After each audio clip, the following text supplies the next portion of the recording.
How we doing? I'm Charlie Hanterby. I'm here with the Charlie in the Morning Show.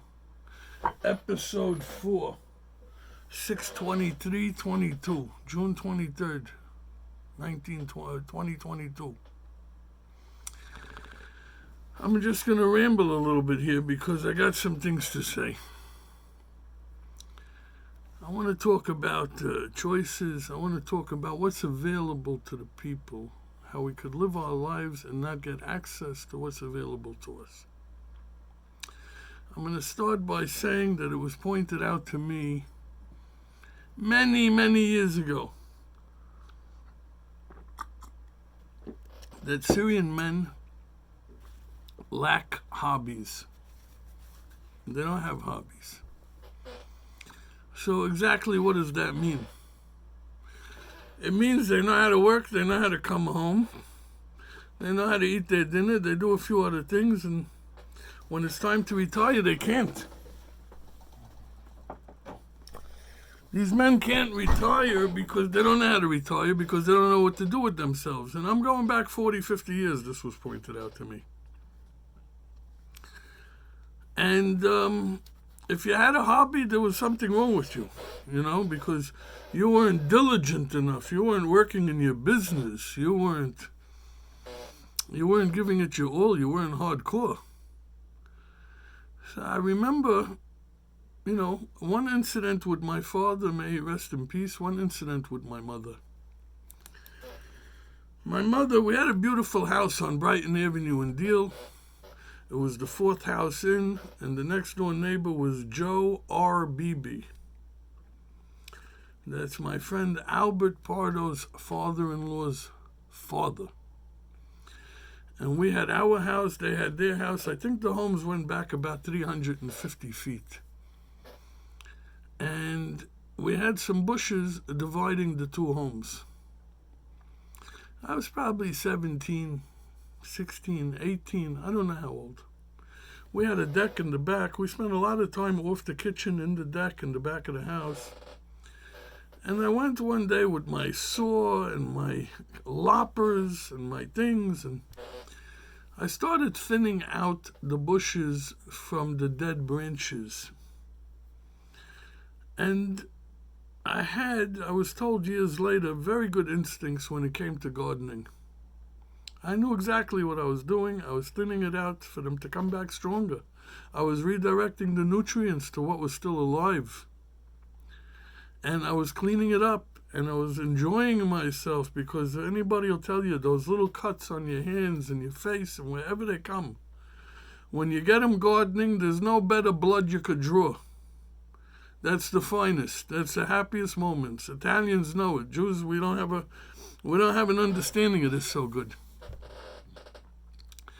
And my mother came out on the deck, and she yelled at me, "What are you doing? We have a gardener for that. We have a gardener for that."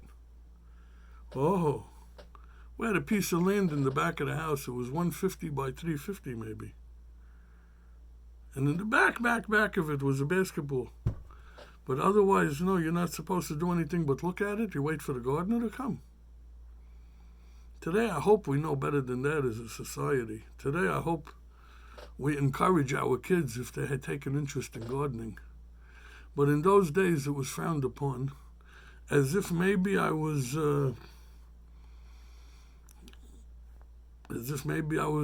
gay. He's gardening. What's he doing in the garden? He's been out there an hour. I went to my father at one time, in the same time period, and I said, Dad, this radio business and RBs and the customers and they pay and the NGs and the goods comes back, and I said, I'm not sure this is what I want to do with the rest of my life. Maybe I love radios. I loved radios. I still till today collect all kinds of hi-fi and antiquated stuff. And I went to school. I'm a certified TV repairman. I learned how to fix all the stuff. I says, it makes sense to me if I go down to Lakewood, Howell, because we were in Deal already. It's another 25 miles. I said, I probably could buy space over there, land for $35, $50 an acre. I like to buy myself 1,000 acres for 50 grand, 35 grand, and start farming it. You bring chickens, you're producing eggs, you're producing blueberries. Jersey has beautiful blueberries. You figure out what else you could be accomplishing on that land where you could create a product. And there's a market.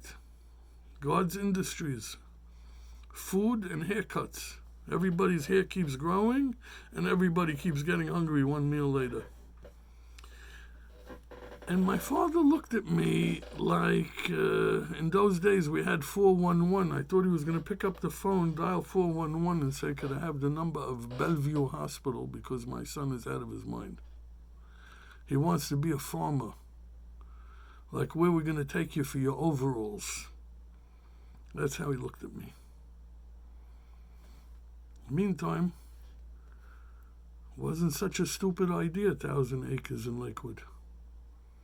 Probably be worth $150 million today. Wasn't such a dumb idea. And you're in the ground, your hands are in the ground, you're enjoying your work, you're producing, you're creating, you're planting apple trees, you're planting grapes, you got product coming up. You know, later in my life, I learned how to work with bees, and I was making honey. And you want to know something? Totally shot down like that's the craziest thing we ever heard. Today, and I have this piece on the desk for a reason, because I just repotted it yesterday into this fancy triangular pot, and I'm happy with it. It brings me joy. I have probably 50 plants in the house. If I turn the camera around and start showing the plants, it's really something. But today I am very much a gardener. I think if I look hard enough, I could find, if I look fast enough and hard enough, I might be able to find, here,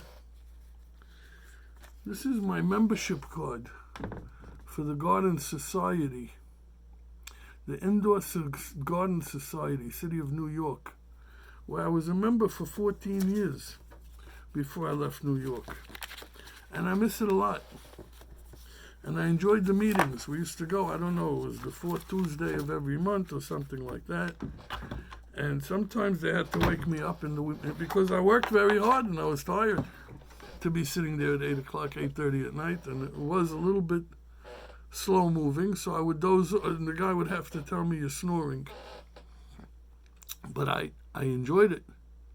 I took an interest, and we had table sales, and you could buy cuttings in the table sale and reroot them and bring them home, turn them into full-blown plants.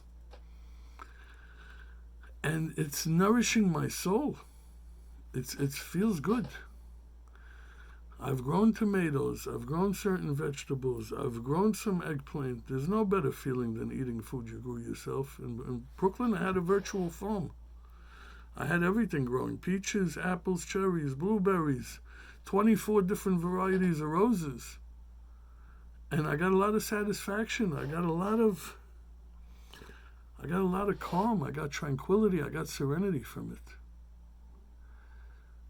We have to look around at the world and say, what are the options? What is it we're not taking advantage of?